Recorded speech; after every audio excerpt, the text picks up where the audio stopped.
The sound begins before the story does. A sonar ping, sharp and metallic, cuts through silence like a knife through water. Ping, pause, ping, pause. The rhythm is mechanical, relentless, predatory. It is the sound of death searching for its target. Then comes the splash. Not one splash, but 24 of them, rapid and overlapping like hailstones hitting a metal roof. Each splash marks the entry of a 35-pound projectile into the North Atlantic. Each projectile carries 30 pounds of Torpex explosive. Each one is falling through 400 feet of dark water, seeking contact with steel, with hull, with men. Inside the submarine, the hydrophone operator tears off his headset. His face has gone white. His hands are shaking. He turns to his captain and speaks two words in German. Very close. The captain looks at his watch. It is March 17th, 1944. The time is 3:27 in the afternoon. He knows exactly what is happening above him. He has heard the intelligence reports. He has read the classified documents smuggled out of England by German agents. He knows about the weapon they call Hedgehog. He knows that from this moment, from the instant those projectiles entered the water above his boat, he has approximately 90 seconds before they reach his depth. 90 seconds to turn. 90 seconds to dive. 90 seconds to pray. 90 seconds to decide whether 44 men will see tomorrow or sink to the bottom of the ocean in a steel coffin that will become their grave for eternity. His name is Werner Hartmann.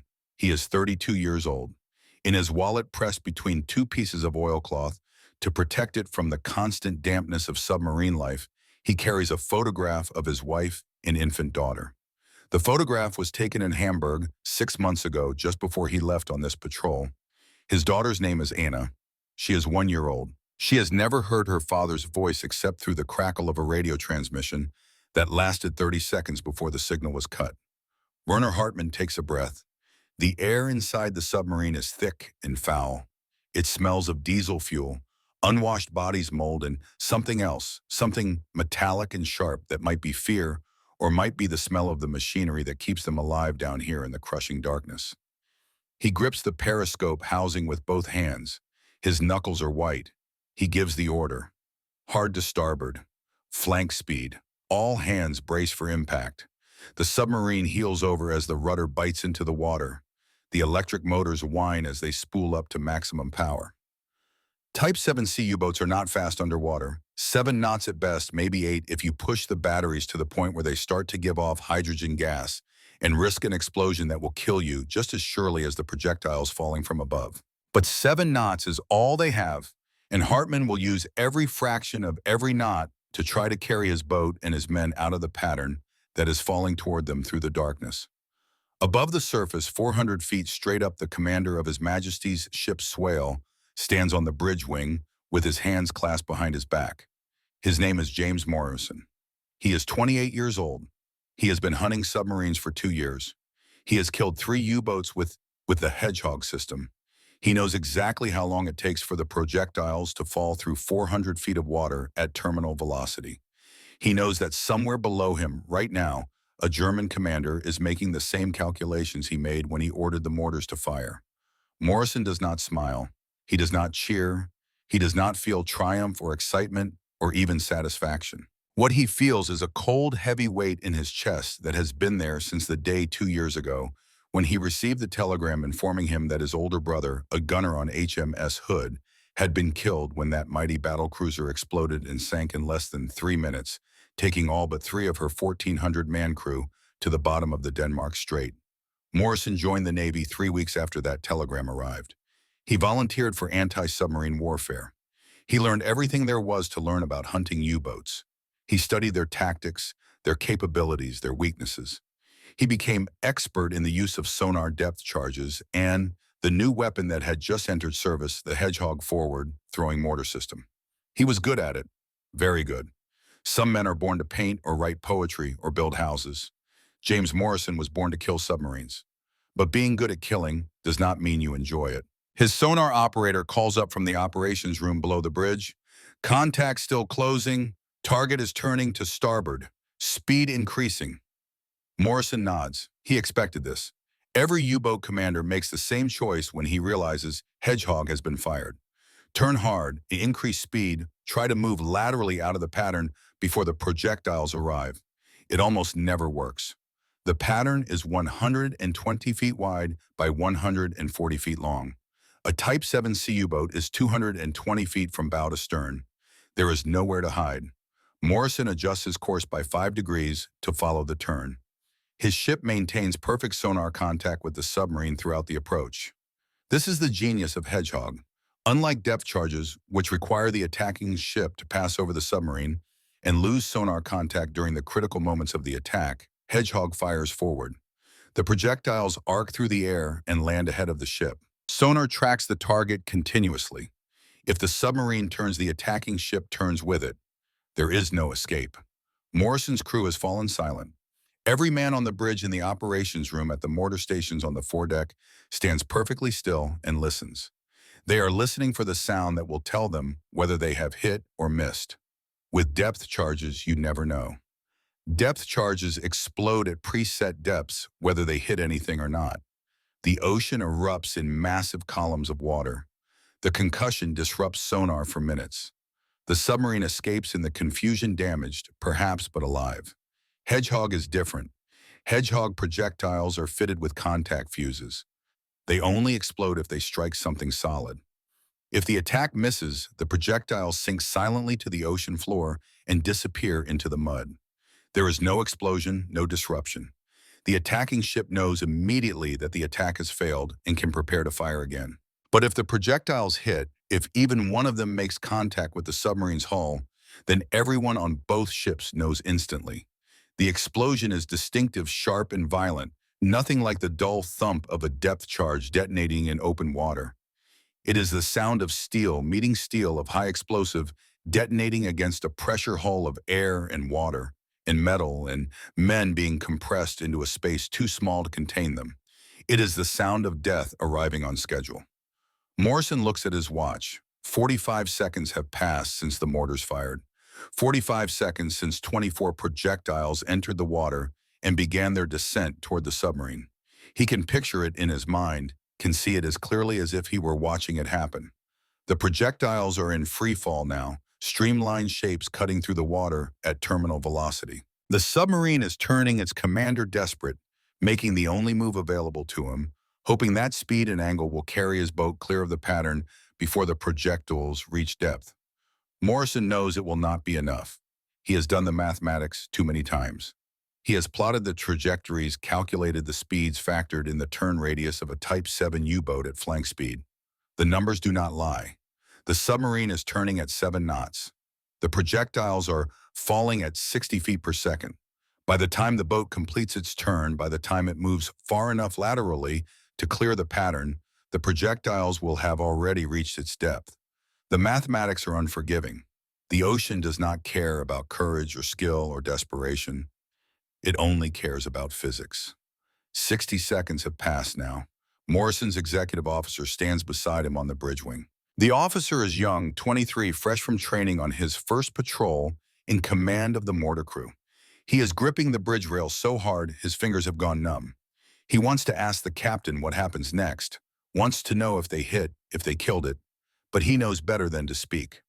Morrison has told him before, when Hedgehog fires, you wait, you listen, and you let the ocean tell you whether you have succeeded or failed. Down below, 400 feet, down in the darkness where sunlight has not penetrated, since the world was young, Werner Hartmann counts seconds in his head. He has been commanding submarines long enough to estimate time without looking at a watch. He knows that 60 seconds have passed, maybe 65. He knows that his boat has turned perhaps 30 degrees to starboard. He knows that the electric motors are screaming, that the battery cells are heating up dangerously, that if they push much harder, they risk thermal runaway and an internal explosion. He also knows that 30 degrees is not enough. He needs 60 degrees, maybe 70, to clear the pattern. He needs another 30 seconds, maybe 40. But he does not have 30 seconds. He has 15 at most, probably less. The projectiles are falling faster than his boat can turn. It is a race he cannot win, a mathematical certainty expressed in steel and explosive, and the cold, indifferent water that surrounds his boat on all sides. His chief engineer appears at his shoulder. The man's face is slick with sweat despite the cold. Capitan, the batteries are overheating. If we maintain this speed much longer, we risk fire. Hartman nods. Maintain speed. The chief engineer opens his mouth to protest, then closes it again and returns to his station. He understands. Fire might kill them in 2 minutes. The projectiles will kill them in 15 seconds. Given a choice between might and will, any rational man chooses might. In the forward torpedo room, a young sailor named Klaus sits with his back against the bulkhead and his hands pressed flat against the cold steel. He is 19 years old. He joined the Kriegsmarine 8 months ago. This is his first combat patrol. He has written 7 letters home to his mother in the past 6 days, but has not been able to send any of them because U-boats do not surface to mail letters when they are hunting convoys in hostile waters. The letters are in his locker, carefully sealed in waterproof bags, waiting for the day when the boat returns to port and he can hand them to the mail officer. Klaus does not believe that day is coming. He has been listening to the hydrophone operator's reports. He knows what is falling toward them. He has heard the older sailors talk about Hedgehog, about the boats that never came home after encountering it. He knows the statistics. 1 in 4 Hedgehog attacks results in a kill. 1 in 4 U-boats that gets attacked by Hedgehog goes to the bottom and never surfaces again. He thinks about his mother. He thinks about the farm where he grew up, about the smell of hay in summer and the sound of church bells on Sunday morning. He thinks about the girl he kissed once behind the barn when he was 16, how her lips tasted like apples and honey. He wonders if she remembers him. He wonders if anyone will remember him after today. He closes his eyes and begins to pray. The prayer is silent, just words in his head, but the words are sincere. He does not pray for victory or glory or the defeat of Germany's enemies. He prays for his mother that she will not grieve too long. He prays for his father that he will be strong when the telegram comes. He prays for the girl with the apple taste on her lips, that she will find someone else to love, someone who will come home to her. He does not pray for himself. There is no point. What is coming for him is already in motion, already falling through the water, already beyond prayer or hope or any human intervention. 75 seconds have passed. On the bridge of HMS Swell, Morrison's executive officer breaks the silence. Sir, should we prepare a second salvo?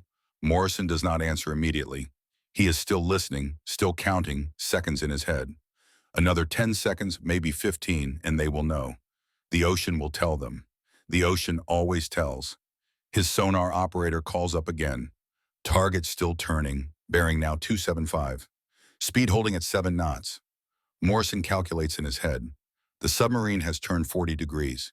It is still inside the pattern. The projectiles should be reaching depth right about now. He looks at his watch. 80 seconds since firing. 85. 90. Inside U-732, Werner Hartmann hears the sound. It is faint at first, barely audible over the whine of the electric motors and the rush of water along the hull. It sounds like rain, like small objects striking the water surface far above. But it is not rain, it's rain.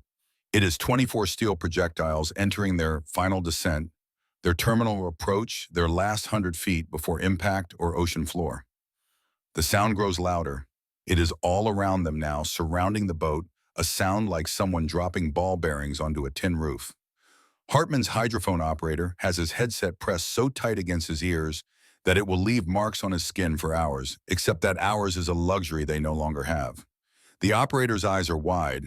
He is very young, 18 maybe, and he has never been attacked by Hedgehog before. He is hearing his death approach in real time, hearing each individual projectile as it falls past the boat, and his mind is trying to calculate which one will hit, which one will detonate, which one will kill him. Hartmann reaches into his jacket and pulls out the photograph. He looks at it in the dim red light of the control room. His wife is smiling in the picture. She is wearing the blue dress she wore on their wedding day. She is holding Anna, who is wrapped in a white blanket with small yellow flowers embroidered along the edge. Anna's eyes are closed.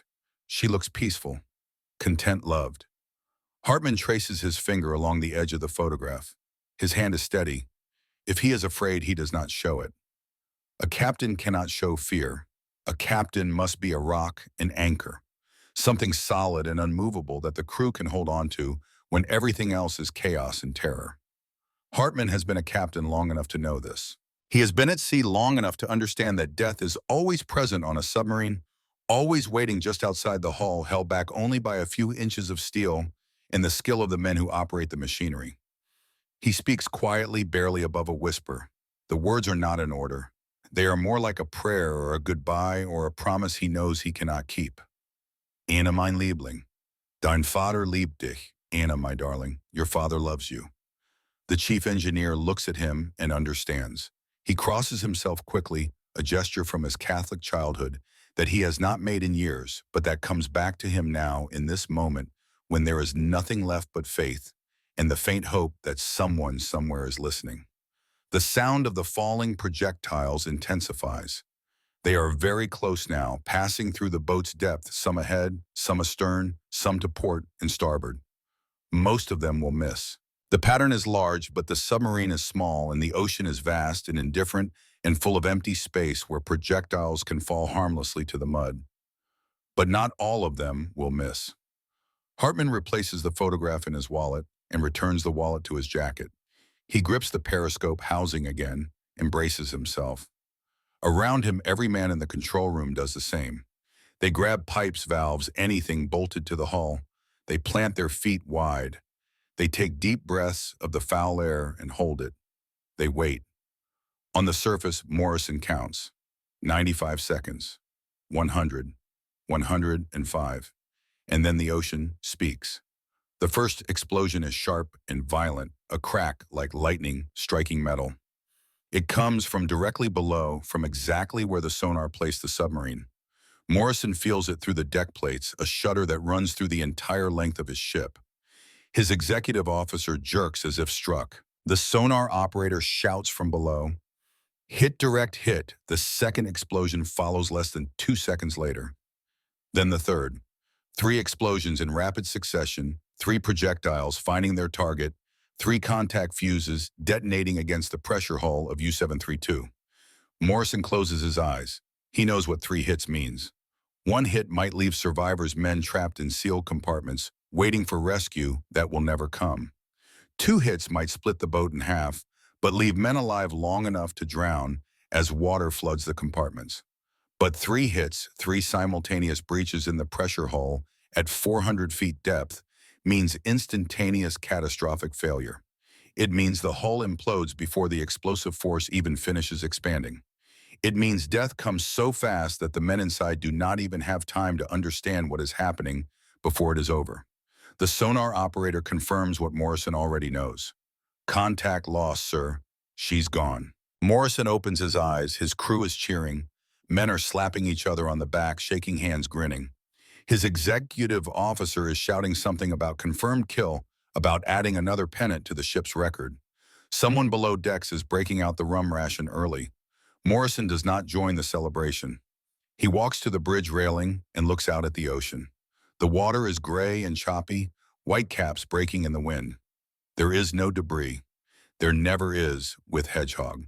The submarine went straight to the bottom, 400 feet down, then 600 as it fell past its crushed depth, then 900, 1,000, until finally it came to rest on the mud and rock of the ocean floor, where it will remain forever a steel tomb for 44 men who will never go home. Morrison thinks about the German commander down there, whoever he was, whatever his name was. He thinks about the decisions that man made in the 90 seconds between mortar launch and impact. Hard to starboard. Flank speed. All hands brace. The same decisions Morrison would have made in his position. The same desperate calculations, the same mathematics that do not lie, the same understanding that sometimes you do everything right and it still is not enough. He wonders if the German commander had a family. He wonders if there is a wife somewhere, a mother, children who will receive a telegram in a few weeks informing them that their husband, their son, their father is missing at sea, lost with all hands presumed dead. He wonders if they will believe it or if they will wait and hope and pray that somehow impossibly he survived. Morrison knows he survived nothing. Morrison gave the order that killed him. Morrison calculated the angles, adjusted the course, compensated for the turn. Morrison put those projectiles exactly where they needed to be to intersect with the submarine's hull. Morrison did his job with precision and skill and absolute efficiency. Morrison is very good at killing. His executive officer approaches cautiously. "Shall I log the kill, sir?" "Yes, log it. U-boat destroyed at grid reference Charlie Hotel 73. Time 15:29 hours. 44 enemy combatants killed. No survivors, no friendly casualties." The executive officer salutes and goes below to make the entries in the ship's log. Morrison remains at the railing. The celebration continues around him, but he is separate from it, isolated by something he cannot name. It is not guilt exactly. He does not regret sinking the submarine. The U-boats have sent thousands of Allied merchant sailors to the bottom of the Atlantic. They have starved Britain, killed his brother, prolonged the war. Every U-boat sunk is one less threat to the convoys, one step closer to victory. Morrison understands this. He accepts it. But understanding and accepting do not erase the weight in his chest. They do not erase the knowledge that 44 men, most of them young, most of them conscripts who never asked to be submariners, died today because he gave an order. They do not erase the image in his mind of those men in the final seconds bracing for impact, knowing death was coming, having no choice but to wait for it. Morrison turns away from the railing and walks toward his cabin. He needs to make his report to the convoy commodore. He needs to record the engagement details, the ammunition expended, the tactical decisions. He needs to resume his station in the escort screen and continue protecting the merchant ships that are carrying supplies to England. He needs to do his duty. Duty is what keeps him going. Duty is what got him through the death of his brother, through 2 years of hunting and killing, through nights when he lies in his bunk and cannot sleep because his mind keeps showing him the faces of dead men he has never seen. Before he goes below, he pauses at the top of the ladder and looks back at the ocean one last time. The water is empty. No debris, no oil slick, nothing to mark the spot where U-732 went down. In a few hours, the convoy will be miles away, and there will be nothing left but the coordinates in the log and the memory of 3 sharp explosions that meant death for 44 men and another victory for the Allies. Morrison climbs down the ladder and closes the hatch behind him. The sound of the ocean fades. The celebration continues. The ship steams on. And somewhere far below in darkness, so complete that it is like being blind, U-732 settles onto the ocean floor for the last time. What James Morrison does not know, what he will not learn for many years, is that the weapon system he just used to kill 44 men was not purely a British invention. The Hedgehog forward-throwing mortar was conceived by the Royal Navy, yes, designed by British engineers responding to British tactical needs. But the weapon that equipped hundreds of Allied escort vessels by 1944 was built largely in American factories, produced on American assembly lines, shipped across the Atlantic in American merchant vessels. American industrial might made the Hedgehog ubiquitous. American production capacity turned a promising prototype into a war-winning weapon system. 7,000 Hedgehog units rolled off American production lines between 1942 and 1945.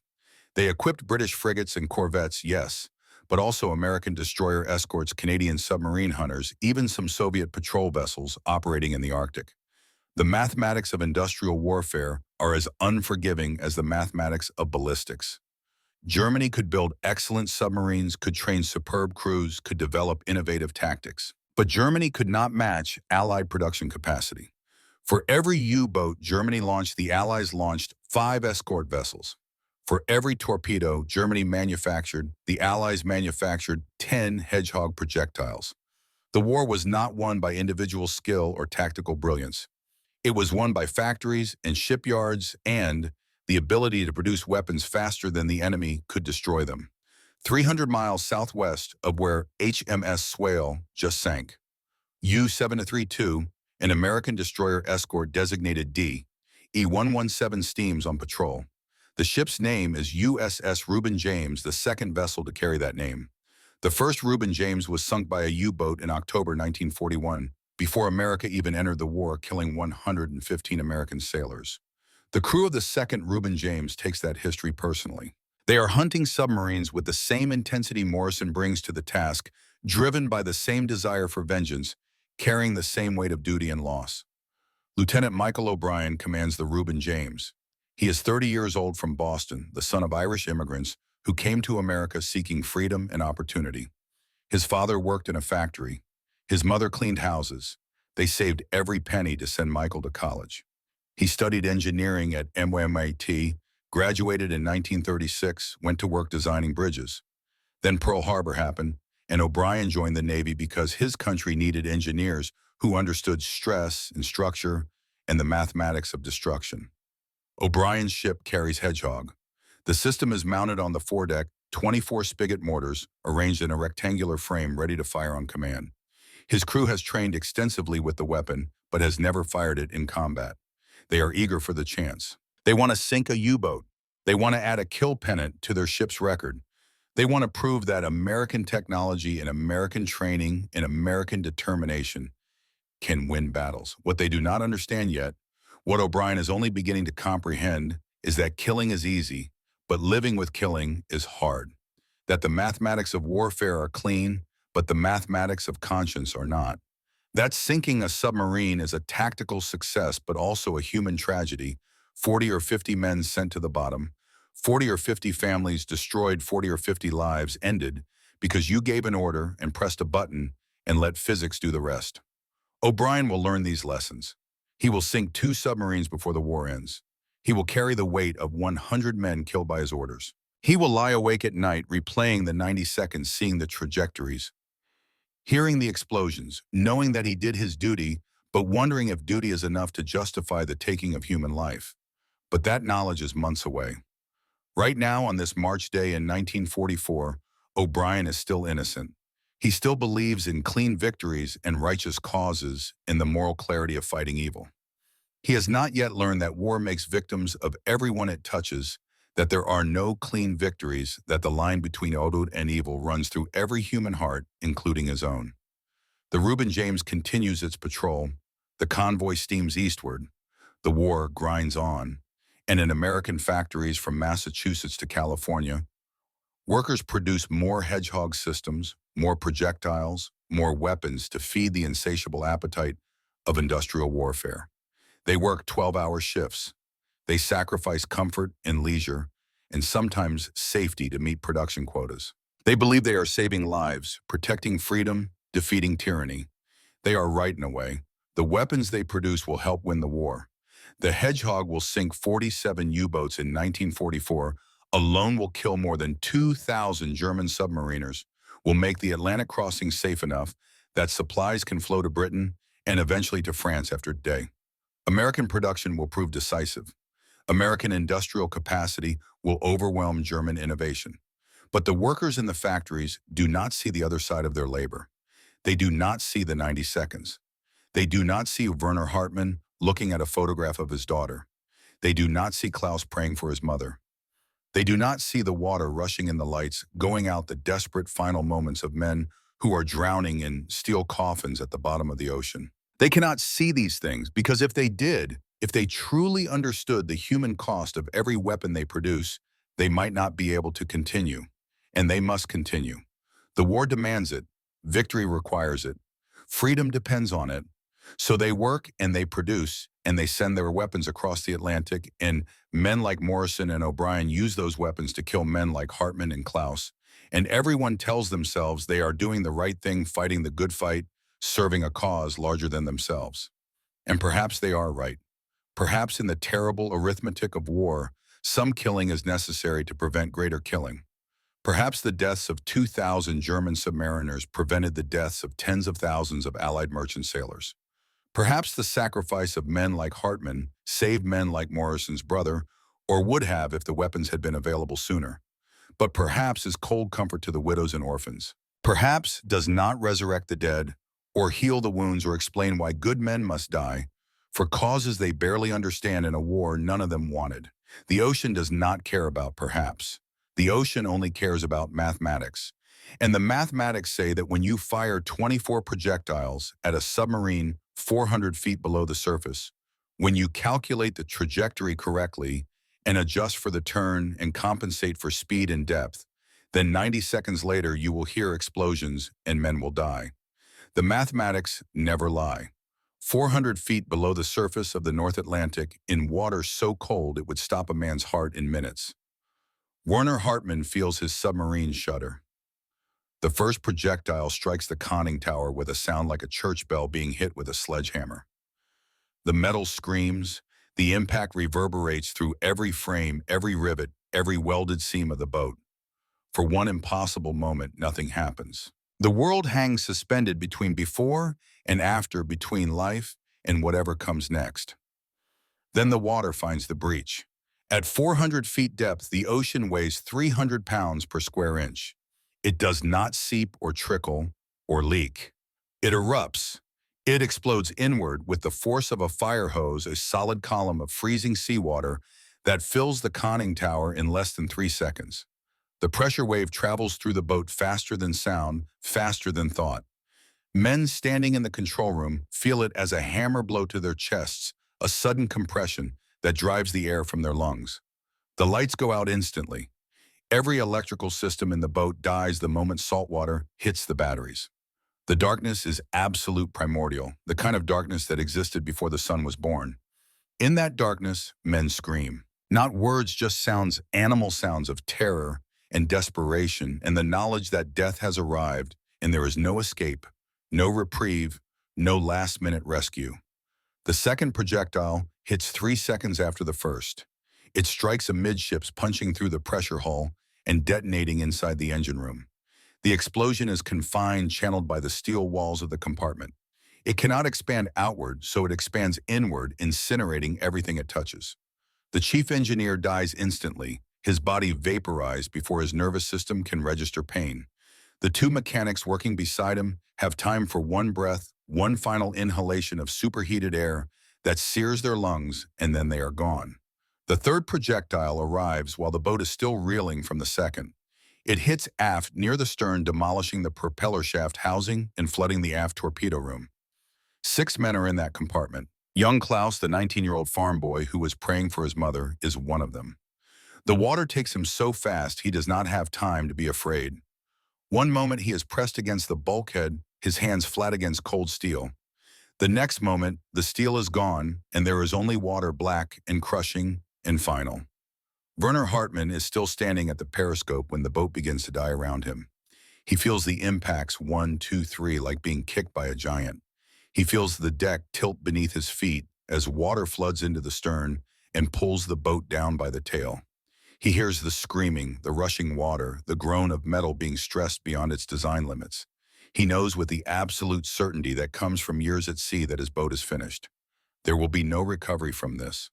There will be no surfacing, no emergency blow, no last desperate run for shallow water. There is only the descent. He thinks about his wife. He thinks about the blue dress she wore in the photograph, about the way she smiled when she held their daughter.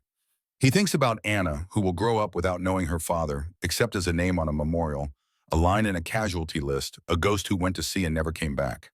He wonders if she will remember him at all, or if he will become just a story her mother tells a man who existed once but who has no reality, no substance, no presence in her life. The thought should terrify him. Instead, he feels a strange calm settling over him like a blanket. He has done everything he could. He maneuvered, he increased speed, he made the decisions that any commander would make in his position. The mathematics were against him from the beginning. The Hedgehog is simply too efficient, too precise, too deadly. There is no shame in being killed by a superior weapon. There is only the acceptance that sometimes, no matter how skilled you are, no matter how brave your crew, the enemy is better equipped and you lose. Around him in the control room, men are dying. The hydrophone operator has been thrown against the sonar console. Blood streams from a gash on his forehead. He is trying to stand, but his legs will not support him. The helmsman is trapped under a section of ceiling that collapsed when the second explosion buckled the hull. He is screaming for help, but no one can reach him through the debris and the rushing water. Hartmann moves through the chaos with a captain's composure. He grabs the intercom handset, knowing even as he does that the electrical system is dead, that no one can hear him, that this gesture is meaningless. But a captain gives orders until the end. A captain maintains discipline even when discipline no longer matters. It is what separates men from animals, what makes human beings different from the mechanical forces that are tearing his boat apart. All hands abandon ship. Surface and swim for the convoy. Tell them we fought well. Tell them we did our duty. The words disappear into the darkness, in the screaming, in the terrible grinding sound of the boat breaking apart. No one hears them. No one responds. Hartman lets the handset fall. It dangles from its cord, swinging back and forth in the tilting control room like a pendulum counting down the final seconds. The boat is falling, stern first now, picking up speed as the flooded compartments pull it down. 450 feet. 500. The pressure hull was designed to withstand depths of 300 feet, maybe 350 in an emergency. At 500 feet, the steel begins to compress. Rivets pop like gunshots, welds crack, seams separate. More water pours in not through breaches now, but through 1,000 tiny failures, 1,000 points where the ocean has found weakness and exploited it. At 600 feet, the forward torpedo room implodes. The pressure hull simply collapses inward like a tin can crushed in a vise. The 4 men still alive in that compartment die instantly, their bodies pulverized by the sudden compression. The sound of the implosion echoes through what remains of the boat, a deep, resonant boom that is less heard than felt, a vibration in the bones, in the teeth, in the core of every man still living. There are not many men still living. In the control room, Werner Hartmann stands alone now. Everyone else is dead or dying or has fled toward the bow, seeking the last pocket of air, the last few seconds of life before the ocean takes them too. The water is up to his waist. It is colder than anything he has ever felt, cold enough to leach the strength from his muscles, to slow his thoughts, to make him want to simply lie down and let it take him. He does not lie down. He remains standing, one hand on the periscope housing, feeling the boat shudder and groan as it falls into the abyss. He thinks about his daughter again. He composes a letter to her in his mind, words he will never write, thoughts she will never read. He tells her about the sea, about how beautiful it can be on a calm day when the sun sparkles on the water like diamonds scattered on blue silk. He tells her about duty and honor and the importance of serving something larger than yourself. He tells her that he loved her, that he thought of her every day he was at sea, that his last thought was of her face. He tells her goodbye. The boat hits bottom at 912 feet.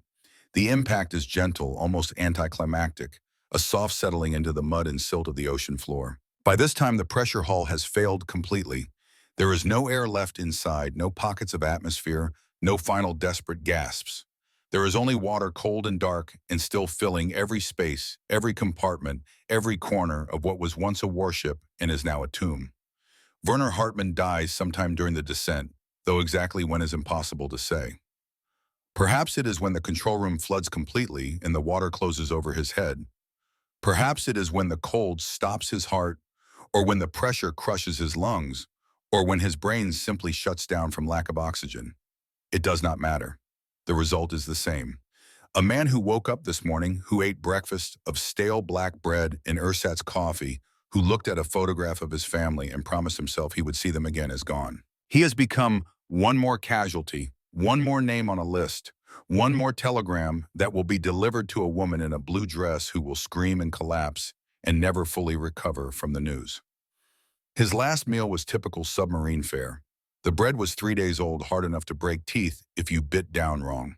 The coffee was made from roasted acorns, a poor substitute for real coffee, but then all that was available this late in the war when Germany's supply lines were breaking down. Hartmann ate mechanically without tasting, the way submariners learn to eat when food is fuel, and nothing more. He drank the bitter coffee and pretended it gave him energy. He smiled at his crew and projected confidence he did not entirely feel. Then he went to his tiny cabin, no larger than a closet, and looked at the photograph one more time before the day's duties began. This was his morning ritual, his private moment before assuming the weight of command. He would look at Elsa's face and remember what her voice sounded like, remember the way she laughed, remember the night Anna was born, and how terrified and proud and overwhelmed he felt holding that tiny, fragile life in his hands. He would touch the photograph gently, as if touching it could somehow connect him across the miles of ocean to the apartment in Hamburg where his family waited. Then he would put the photograph away, square his shoulders, and become the captain again. The man who gave orders. The man who made life and death decisions. The man who could not afford sentiment or weakness or the luxury of missing his family. That morning ritual is over now. Werner Hartmann will never see another morning.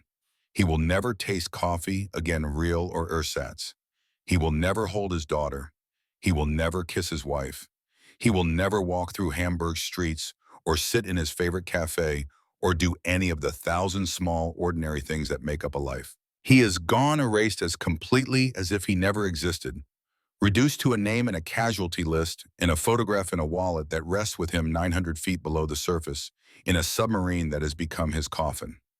Above the wreckage, 400 feet above, then 600, then 900, the ocean continues its indifferent motion.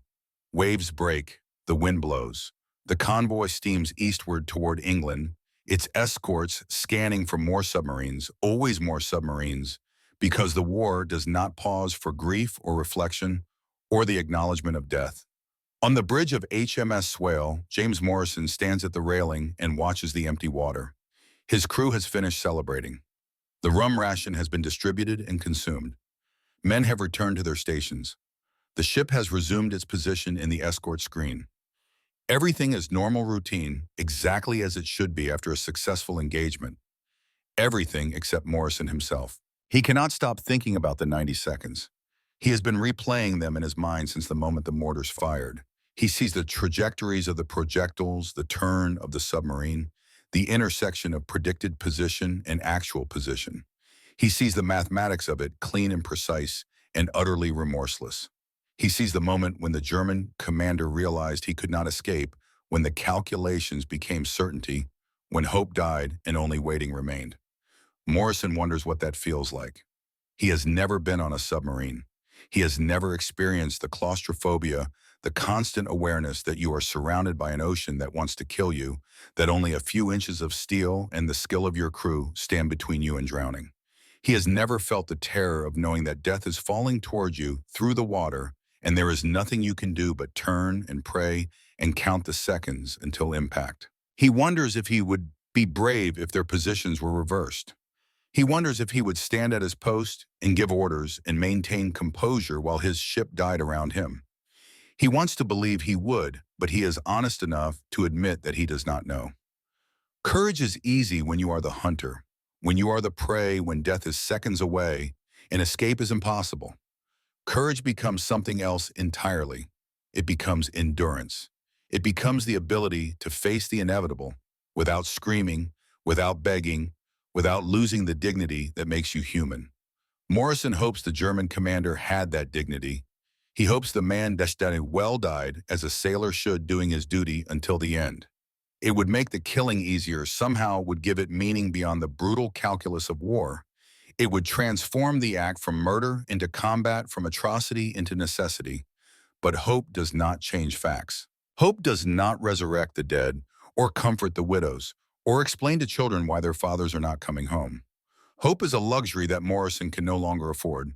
His executive officer appears at his elbow.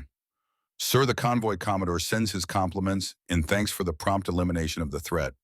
He asks if we require replenishment of ammunition or if we are prepared to continue escort duties. Morrison does not look at the young officer.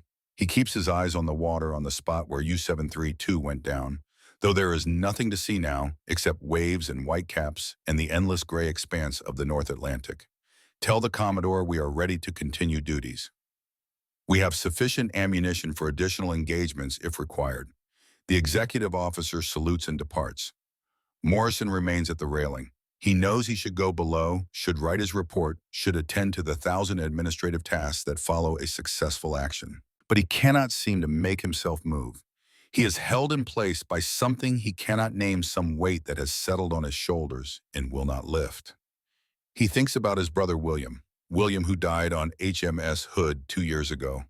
William, who went to the bottom of the Denmark Strait when that great ship exploded, when 15-inch shells from the German battleship Bismarck found her ammunition magazines and detonated them in a catastrophic chain reaction that tore the ship in half.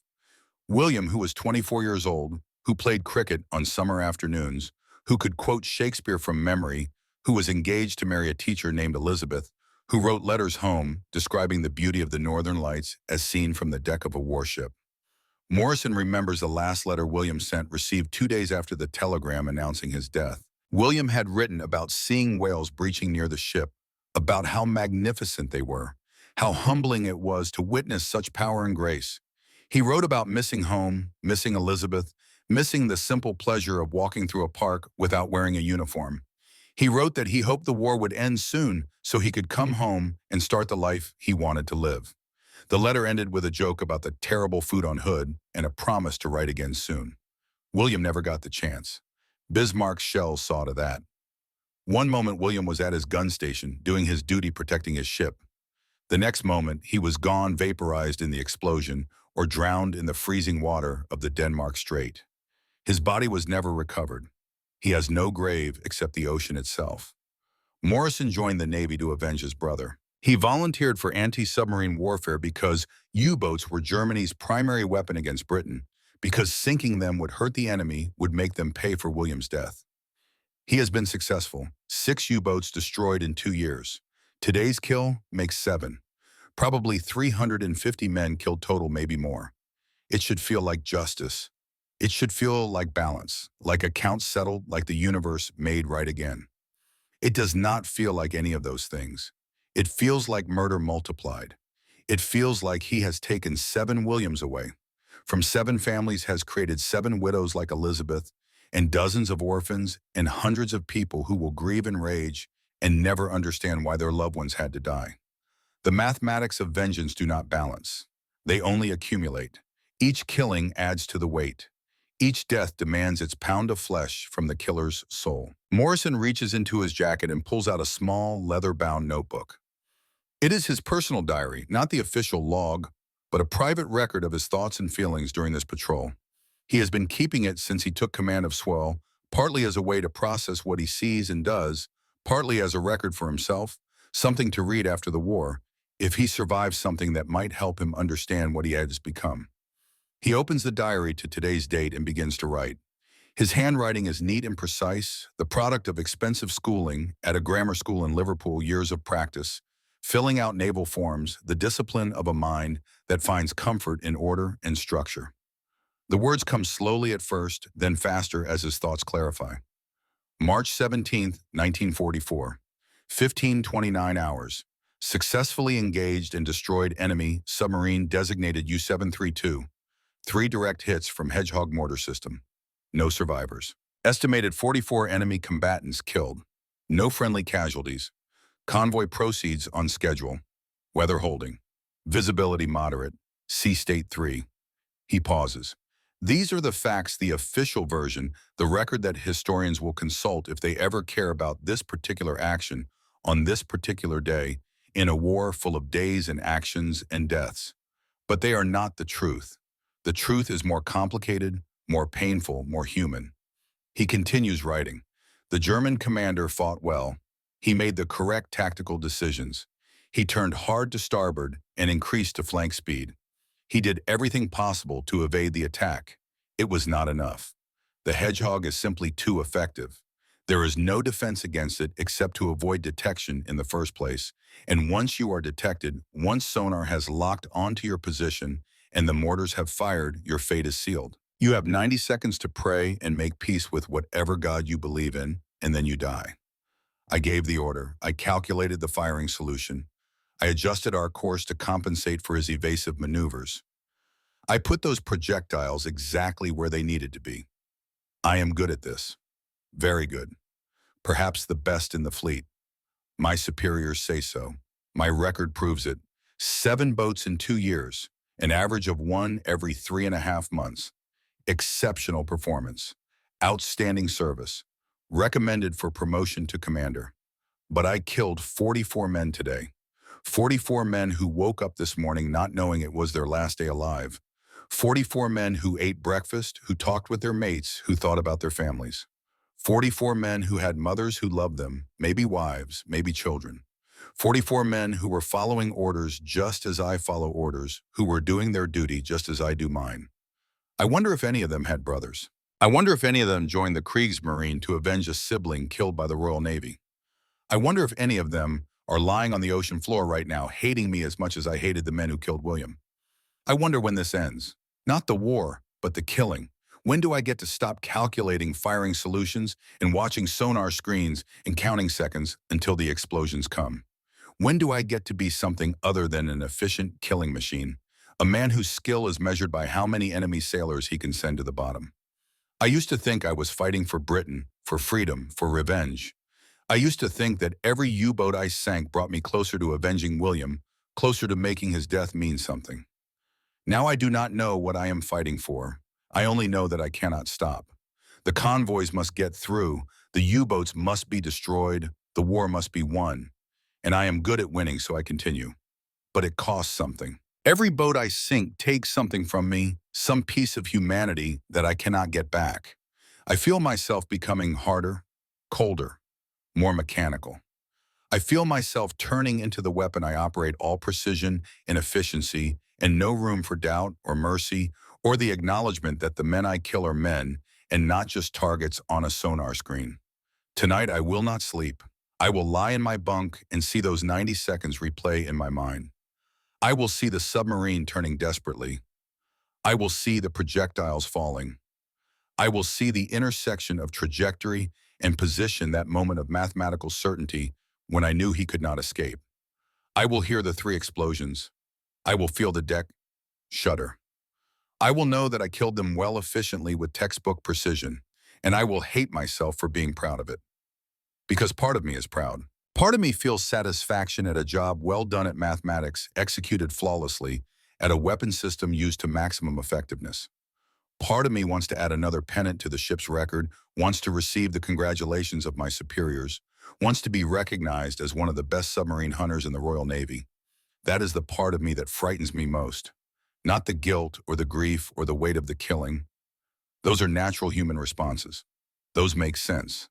What frightens me is the pride, the professional satisfaction, the cold technical appreciation of a successful attack. What frightens me is discovering that I can kill 44 men and feel pleased with myself for doing it well. What have I become? What has this war made me? Morrison closes the diary and returns it to his jacket. His hand is shaking slightly. He grips the bridge railing to steady himself. He looks at his watch. 1,600 hours, 31 minutes since the engagement. 31 minutes since 44 men died because he gave an order. Time moves forward. It does not pause or reverse or allow for reconsideration. What is done is done. What is killed stays killed. He turns away from the railing finally and walks toward the ladder that leads below. He has work to do, reports to file, ammunition to inventory, station to maintain. The work never ends. It simply continues day after day, patrol after patrol, until the war is over, or he is dead, or he goes mad from the weight of all the killing. As he reaches the ladder, his executive officer calls to him from the bridge. Sir Sonar reports another contact. Bearing 045, range 3,000 yards. Possible submarine. Morrison stops. His hand is on the ladder rail. For one moment, he considers telling the executive officer to let it go, to ignore the contact, to pretend they never detected it. He is tired. So tired. Tired of killing, tired of calculating, tired of being good at something he wishes he had never learned. But he does not say any of those things. Instead, he straightens his shoulders and walks back to the bridge. He goes to the chart table and studies the convoy's position. He asks for course and speed of the contact. He considers the tactical situation.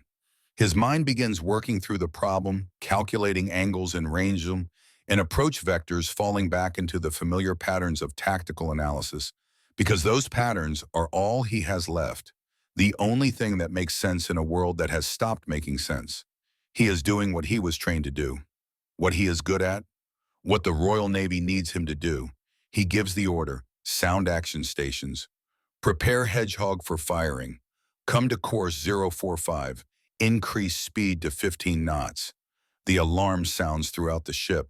Men run to their stations. The mortar crew assembles on the foredeck, checking firing circuits, confirming ready status. The sonar operator hunches over his console, tracking the new contact, calling out bearings and ranges in a calm, professional voice that betrays no emotion.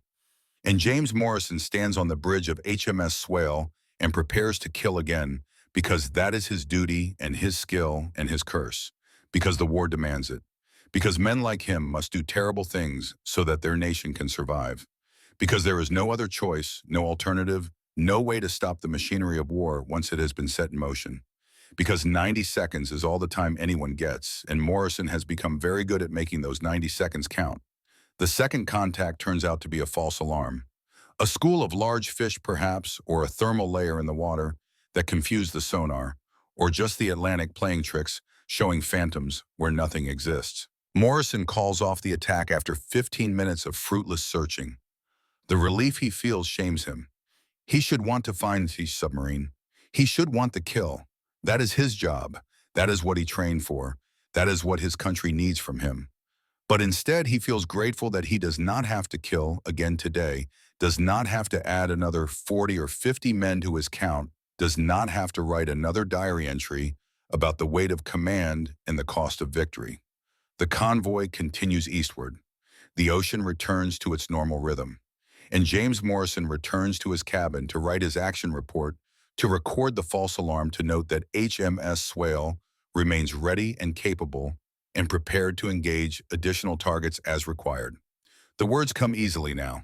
He has written so many of these reports that they have become mechanical. Location, time, contact details, action taken, results observed. The format never changes. Only the coordinates and the numbers vary. 7 submarines, Burflane, Butesama submarines, 350 men, and counting. Morrison signs the report with his neat, precise signature and follows it with the other reports, all the other kills, all the other victories that feel less like victories every day. Then he lies down on his narrow bunk and closes his eyes and waits for the nightmares to come. They always come. 3 weeks after U-732 goes down, a telegram arrives at a modest apartment in Hamburg. The building is one of thousands like it, 5 stories of brick and concrete pre-war construction that has survived the bombing so far, though the windows rattle when the RAF flies over at night. The apartment is on the 3rd floor, 2 rooms and a tiny kitchen, barely large enough for one person, let alone a mother and infant daughter. The messenger is a young man, perhaps 16, too young for military service, but old enough to understand what the telegrams he delivers mean. He has the haunted look of someone who has delivered too many of these messages, who has seen too many women collapse, too many families destroyed by a few words on cheap paper. He climbs the stairs slowly, dreading what comes next, knowing he will have to witness grief he cannot comfort and pain he cannot heal. He knocks on the door of apartment 3B. A woman answers. She is young, perhaps 28, with blonde hair pulled back in a practical bun. She is wearing a simple dress, blue cotton, faded from washing. She is holding a baby on her hip, a girl maybe 14 months old, with her father's dark eyes and her mother's blonde curls. The messenger hands her the envelope. He cannot meet her eyes. He mumbles something about condolences and leaves, quickly taking the stairs 2 at a time, fleeing before he has to witness what happens next. The woman's name is Elsa Hartmann. She is 28 years old. She has been married for 3 years. She has been waiting for this telegram since the day her husband left on his last patrol 6 weeks ago. She has been dreading it and expecting it in equal measure, knowing that every day without news is both a blessing and a torture, knowing that eventually the news will come and it will be bad. She closes the door quietly. She walks to the small table by the window where morning light streams in the same window, where she sits every morning hoping to see the mailman bringing a letter instead of the telegram boy bringing death. She sits down slowly, still holding Anna. She places the envelope on the table. She stares at it for a long moment. She does not want to open it. As long as she does not open it, as long as the words remain unread. Werner is still alive somewhere, still serving on U. 732, still coming home eventually. The telegram is Schrodinger's cat, containing both life and death until observed. Once she opens it, once she reads the words, the waveform collapses and Werner will be definitively, irrevocably dead. But she cannot leave it unopened forever. She must know. She must face what has happened. She must be strong for Anna, who will need her mother now more than ever. She opens the telegram with trembling hands. She reads the first line and her legs give out. She sits down hard on the floor, still clutching the envelope, still holding her child. Anna starts to cry, sensing her mother's distress, responding to the sudden tension in the arms that hold her, to the ragged breathing, to the tears that begin streaming down Elsa's face. The telegram is brief. The Kriegsmarine does not waste words on comfort or condolence. Kapitän Lieutenant Werner Hartmann is missing at sea, presumed lost, with all hands aboard U-732 on or about March 17, 1944. Last known position was in the North Atlantic convoy lanes. No survivors have been recovered. No wreckage has been found. Further information will be provided as it becomes available. Elsa Hartman reads the telegram 3 times before she fully understands what it means. Missing at sea, presumed lost, no survivors. The words are clinical, bureaucratic, designed to deliver terrible news without emotion, without humanity, without acknowledging that each telegram represents a family destroyed, a future erased, a lifetime of might, have-beens that will never be. They do not say that her husband is dead. They do not say that he drowned in the cold North Atlantic, that he had 90 seconds to say goodbye to a life he loved, that his last thoughts were of her and Anna. They do not say that his body will never be recovered, that there will be no grave to visit, no place to lay flowers, no marker to prove he existed at all. They do not need to say these things. Elsa knows. She has been a submariner's wife long enough to understand what missing at sea means. It means he is not coming home. It means Anna will never know her father except through photographs and stories. It means the future they planned together, the life they were going to build, after the war is gone, erased, as completely as if it never existed. She holds Anna tighter and begins to cry. Not loudly, not the wailing grief she feels welling up inside her. She cries quietly, tears streaming down her face while she rocks back and forth on the floor of the apartment, holding the only piece of Werner she has left. Anna's crying fades to confused whimpering. The baby reaches up with tiny fingers and touches her mother's wet cheek. Mama.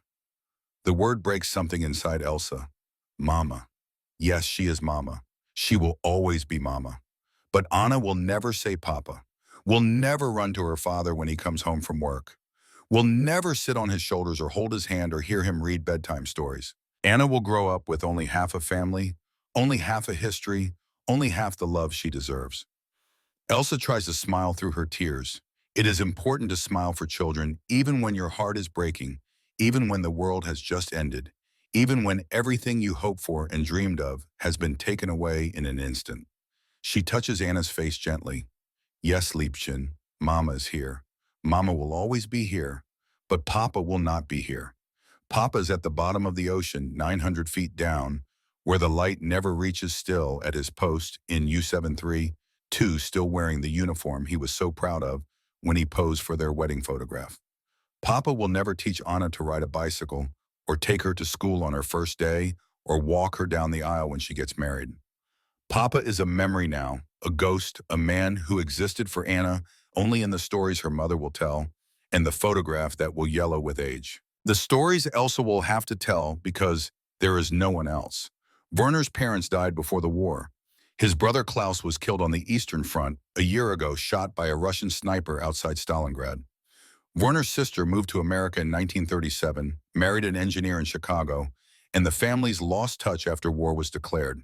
There is only Elsa and Anna, the two of them alone in a Hamburg that is being bombed nightly by the British, in a Germany that is losing the war. Everyone can see it now, though no one dares say it aloud, in a world that has become cruel and unforgiving and utterly indifferent to the suffering of one widow and one orphan among millions. Elsa eventually gets up from the floor. She puts Anna in her crib, gives her a wooden toy to play with. She goes to the small desk where Werner kept his papers when he was home. She opens the drawer and finds his letters, dozens of them, every letter he ever wrote to her from sea. She has read them all many times, but she reads them again now, looking for comfort, looking for connection, looking for some proof that Werner existed and loved her, and that their time together meant something. She reads about his first patrol, about how frightened he was despite his training, about how he vomited from seasickness and worried his crew would lose respect for him. She reads about his promotion to Kapitän Leutnant, about his pride in commanding his own boat, about his determination to do his duty and serve Germany well. She reads about his love for her, expressed awkwardly because Werner was an engineer, not a poet, but expressed sincerely, genuinely, with the honesty of a man who meant every word. She reads his last letter, written the day before U-73-2 sailed on its final patrol. The letter that arrived 2 days after the telegram, creating the cruel hope that perhaps the telegram was wrong. Perhaps Werner was alive after all, before she realized the letter was dated before the sinking, and her hope died again. My dearest Elsa, if you are reading this, it means I have not returned. It means the sea has taken me as it takes so many sailors. I want you to know that my last thoughts were of you and our beautiful daughter. I want you to know that I loved you both more than life itself, more than duty, more than anything in this world or any other. I want you to know that if I had a choice between duty and family, I would choose family every time. But I did not have that choice. The war demanded everything, and I gave everything, not because I wanted to, but because my country asked it of me, because the Fuhrer demanded it, because to refuse would be cowardice, and I could not bear to be a coward. Please forgive me for leaving you. Please forgive me for dying when I promised I would come home. Please forgive me for all the moments I will miss, all the years we will not have together, all the love I will not be able to give you. Please tell Anna about me. Tell her that her father was a good man who did his duty even when that duty cost him everything. Tell her that I thought of her every single day I was at sea, that I carried her photograph with me always, that I looked at it every morning and every night, and imagined what she would be like when she grew up. Tell her I am sorry I will not be there to watch her grow up, to see her first steps, to hear her first words, to hold her when she is frightened, to celebrate her achievements, to comfort her failures, to give her away at her wedding, to meet my grandchildren. Tell her to be brave and kind and to live a good life. Tell her to find love and hold on to it fiercely. Tell her that the world is beautiful despite the war, that there is goodness in people despite the evil we have seen, that life is worth living even when it is hard. Tell her that her father loved her before he even met her, from the moment I learned you were pregnant, from the first time I felt her kick in your belly, from the instant she was born, and I held her tiny body in my hands and marveled that something so small and perfect could exist. That is all I ask. That is my legacy. You and Anna. Nothing else matters. Not the war, not the uniform, not the Iron Cross they gave me, not any of it. Only you, only Anna, only the love we shared and the family we created. I love you forever. In this life and whatever comes next. Remember me. Tell our daughter about me. And forgive me for not being strong enough to survive. Your Werner.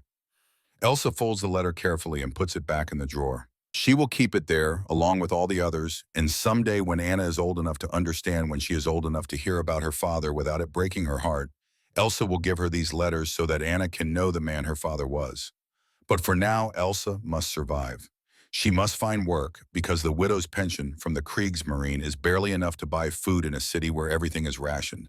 She must keep Anna fed and clothed and safe in a city that is being destroyed around them, where bombs fall every night and buildings collapse and fires rage and people die in the rubble. She must endure because that is what women do in wartime. Men go to sea and fight and die.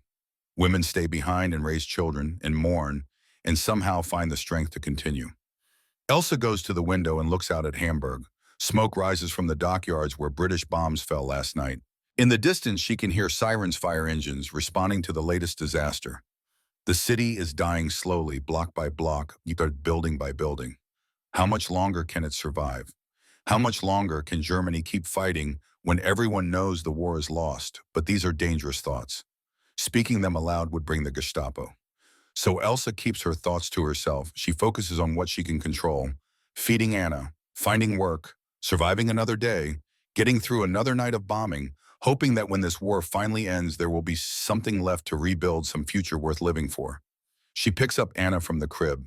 She holds her daughter close and whispers the promise she made the day Anna was born. I will keep you safe. I will raise you to be strong and kind. I will tell you about your father. And someday when this war is over, we will have a good life. We will be happy again. I promise. It is a promise Elsa is not sure she can keep. But it is all she has left.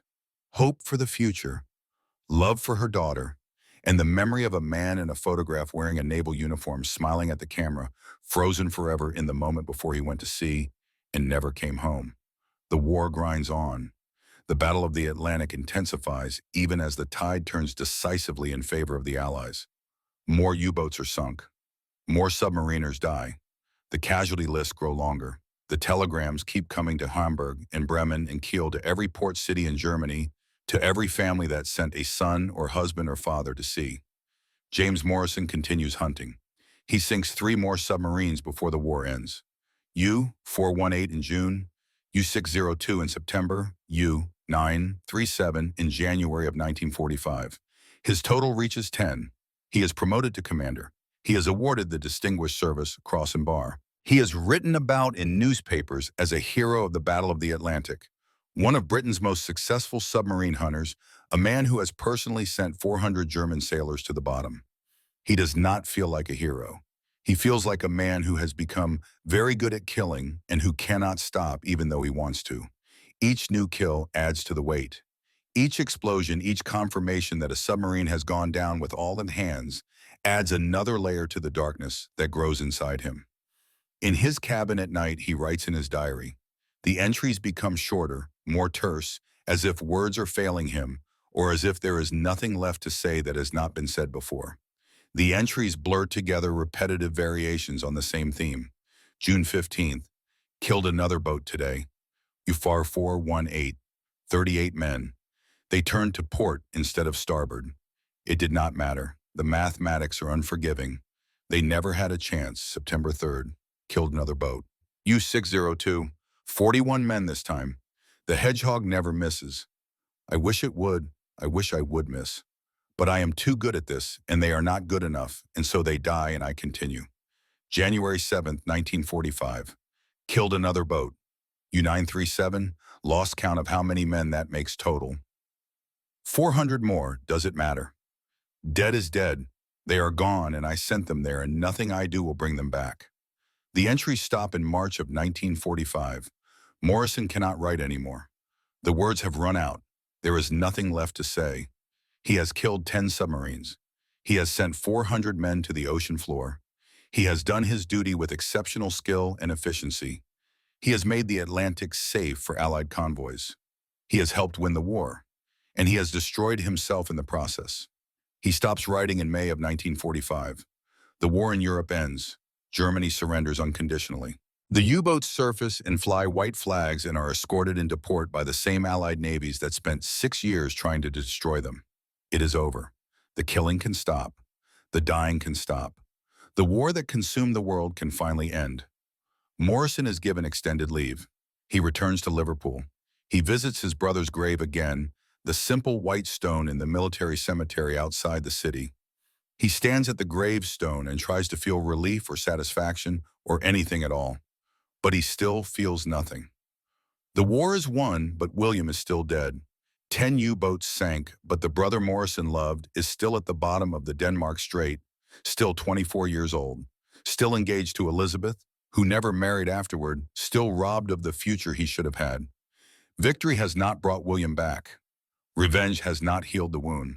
Killing 400 German submariners has not made Morrison whole again. It has only made him into something he does not recognize when he looks in the mirror. A hollow man with dead eyes who is very good at mathematics and death and nothing else. He walks through Liverpool and sees the bombed-out buildings, the rubble, the reconstruction beginning, but so much still destroyed. He sees women and black widows mourning husbands who will never come home. He sees children playing in the ruins, a generation growing up with war as normal, with absence as expected, with death as commonplace. He wonders if any of those widows lost their husbands to U-boats. He wonders if any of those children lost fathers to torpedoes. He wonders if his killing, his 400 deaths, saved any of these people, or if he just traded German lives for British lives and called it victory. The mathematics of war are clean. Kill more of them than they kill of you, and eventually you win. But the mathematics of conscience are not clean at all. 400 dead Germans do not balance one dead brother. 10 sunken submarines do not heal the wound. Victory does not erase the cost. Morrison finds a pub near the cemetery. He orders a whiskey and sits in a corner booth. He drinks slowly, trying to feel something, trying to warm the cold place inside him, trying to reconnect with the world of living people who laugh and talk and care about things like football scores and weather. But he cannot do it. He is separate from them, isolated by what he has done, by what he has become. He is a killer who is very good at his job. That is all he is now. That is all the war has left of James Morrison. A woman approaches his table.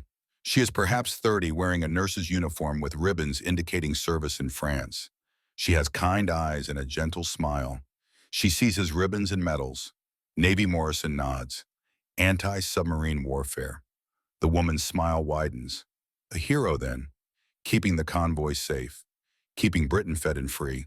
Thank you for your service. Thank you for what you did. Morrison wants to tell her he is not a hero. He wants to tell her that heroes do not lie awake at night seeing the faces of dead men. Heroes do not calculate how many seconds it takes for projectiles to fall through water. Heroes do not keep count of how many lives they have taken, do not mark each kill like notches on a gun, do not feel pride and shame in equal measure at being so efficient at death. But he says none of these things. Instead, he nods again and turns back to his drink. The woman lingers for a moment, sensing his discomfort, perhaps wanting to help but not knowing how. Then she leaves quietly, returning to her own table, her own friends, the normal world of normal people who did not spend 6 years killing. Morrison sits alone with his whiskey and his thoughts. He stays until the pub closes. Then he walks back to his mother's house where he is staying, climbs the stairs to his old room, lies down on the narrow bed and stares at the ceiling until morning comes. He does this every night for a month, walking, drinking, staring, not sleeping because sleep brings nightmares, not eating much because food has no taste, not talking because there is nothing to say. His mother worries. She tries to help. She makes his favorite meals from before the war. She talks about neighbors and local news and anything she can think of to bring him back to life. But Morrison is not hungry and does not care about neighbors. He responds politely but distantly, as if he is not really there, as if some essential part of him is still at sea, still hunting submarines, still counting seconds until the explosions come. Finally, his mother sits him down and speaks plainly. James, you cannot continue like this. You need help. You need to talk to someone. You need to find a way to live with what you have done. Morrison looks at her. She is 60 years old, gray-haired, worn down by 6 years of war and the loss of one son. She cannot lose another son, even if this loss is not death, but something worse, some living death, where the body survives, but the soul does not. I am fine, Mother. I just need time. But he is not fine, and time does not help. The days blur together. Summer becomes autumn. Autumn becomes winter. Morrison continues his routine of walking and drinking and staring. He is alive but not living, present but not engaged, surviving but not healed. In December of 1945, 6 months after the war's end, Morrison makes a decision. He cannot stay in the Navy. He cannot continue commanding ships and hunting enemies and calculating trajectories. If he stays, if he keeps doing what he is good at, he knows he will lose whatever small piece of humanity he has left. He submits his resignation. His superiors try to convince him to stay. He is too valuable, they say, too skilled, too experienced.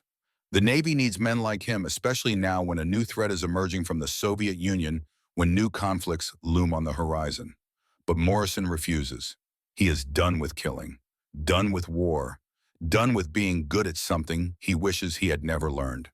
He signs the papers and leaves the Navy in January of 1946 with an honorable discharge and a collection of medals he will put in a drawer and never look at again. Morrison finds work as a mathematics teacher at a boys' school in Liverpool. It is quiet work, peaceful work, far removed from sonar contacts and mortar attacks and the sound of hulls imploding under pressure. He teaches algebra and trigonometry to boys who cannot imagine what he has done, who see only a patient teacher with sad eyes, who sometimes stares out the window as if seeing something far away. He is good at teaching. He has patience and clarity and a gift for making complex concepts understandable. The boys like him. They do not know about the war. They do not know about the 10 submarines and the 400 men. They only know Mr. Morrison, who helps them with their homework and coaches the cricket team and sometimes tells stories about celestial navigation that make mathematics seem like magic. He never tells anyone about the war in detail. When people learn he served in the Navy, when they ask about his service, he gives brief answers. Anti-submarine warfare, North Atlantic. Nothing special. He deflects questions. He changes subjects. He does not want to talk about the 90 seconds or the 10 boats or the 400 dead men, whose names he does not know, but whose faces he sees every night when he tries to sleep. He marries in 1948. Her name is Margaret. She is a librarian at the school, 30 years old, quiet and patient and kind. She has her own war story, her own losses. Her fiancé was killed at Dunkirk. Her brother died in North Africa. She understands that some wounds never heal, that some memories never fade, that some people carry ghosts with them forever. She sees the damage in Morrison, and she loves him anyway. She does not try to fix him or save him or make him talk about things he cannot talk about. She simply loves him and gives him space to process what he needs to process and is there when he wakes from nightmares, screaming about projectiles falling through water. They have two children, a son born in 1950 named William after Morrison's brother, a daughter born in 1952 named Elizabeth after William's fiancée who never married after his death. Morrison is a good father, gentle and attentive, though sometimes his children catch him staring into space with a look of profound sadness on his face. When they ask what is wrong, he smiles and says nothing. Everything is fine and changes the subject. He takes them to the park. He teaches them mathematics. He reads them stories at bedtime.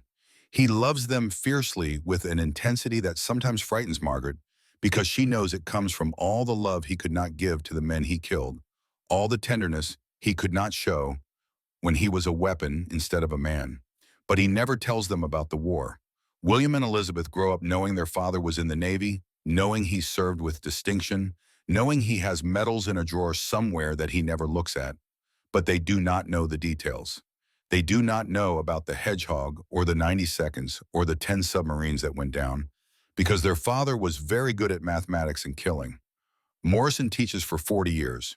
He retires in 1986 at age 70.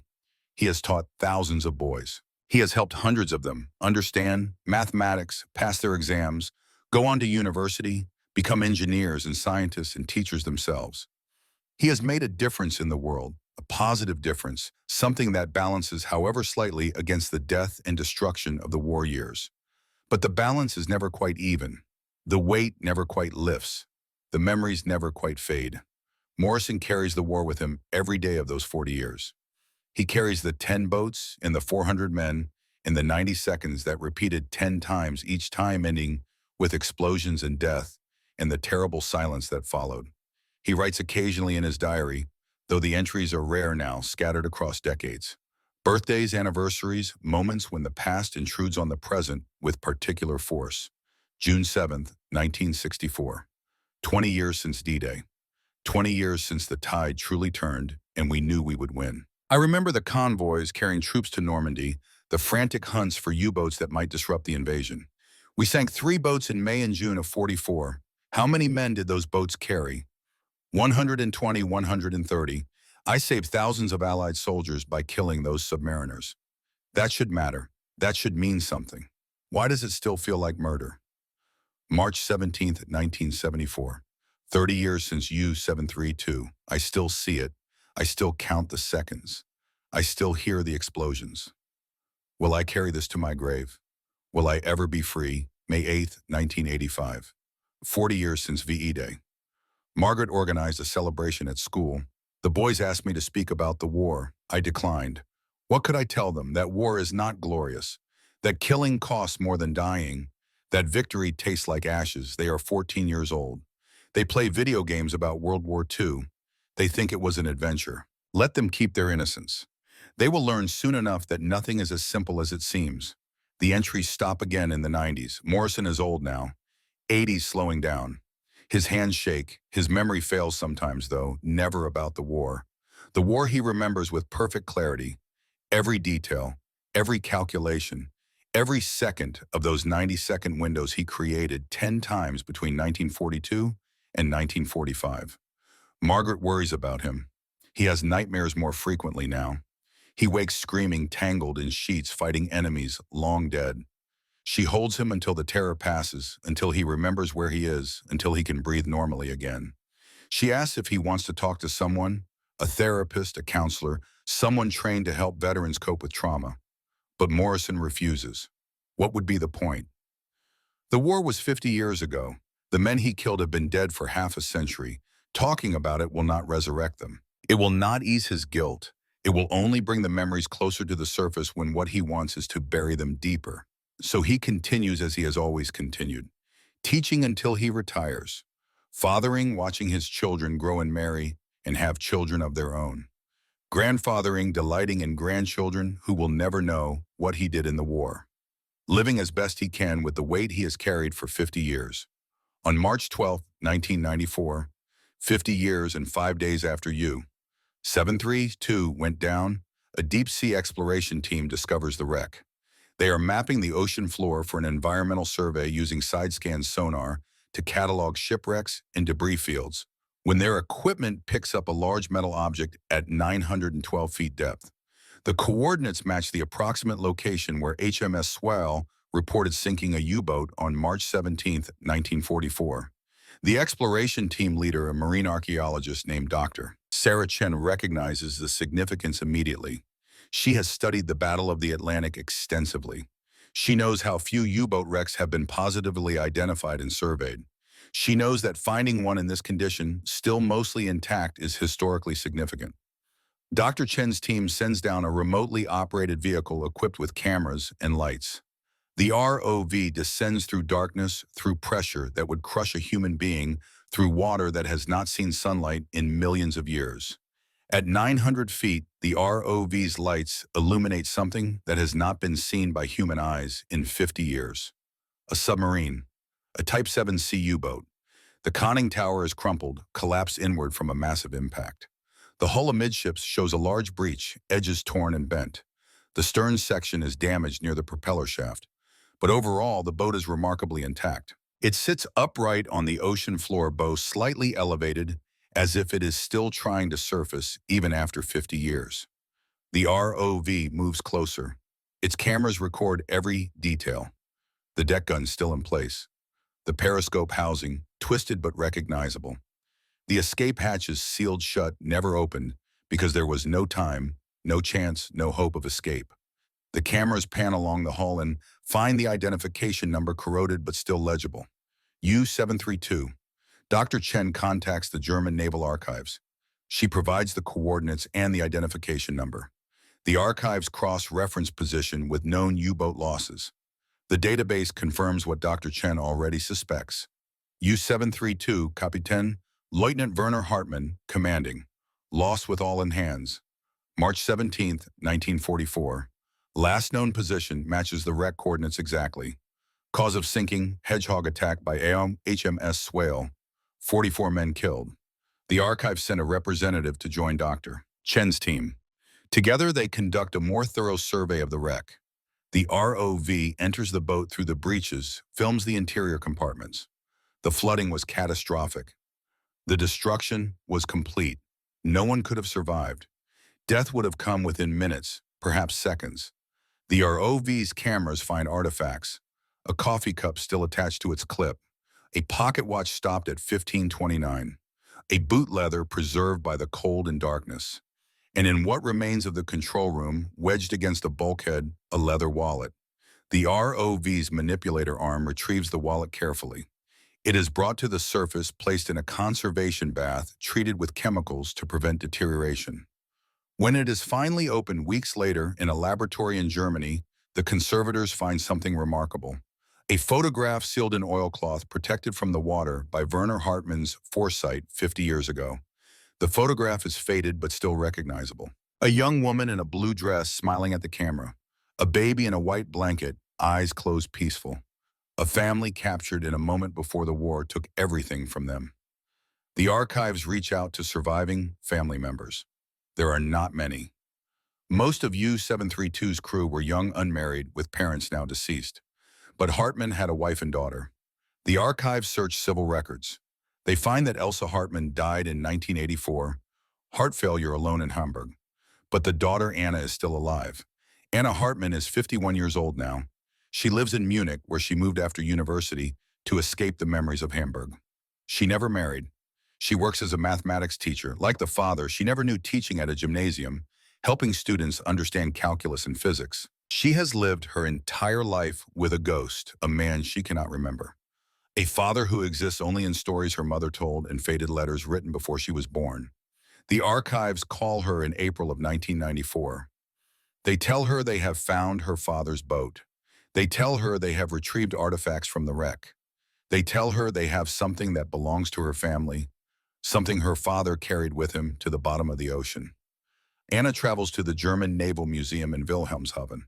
An archivist meets her in a private room. He is gentle, professional, understanding the weight of what he is about to show her.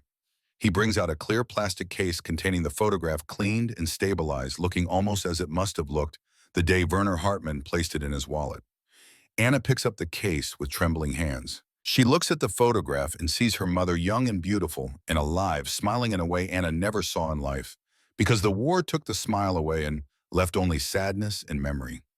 She sees herself as an infant, tiny and vulnerable, unaware that her father would die before she could know him, unaware of the life of absence and longing that awaited her. She begins to cry.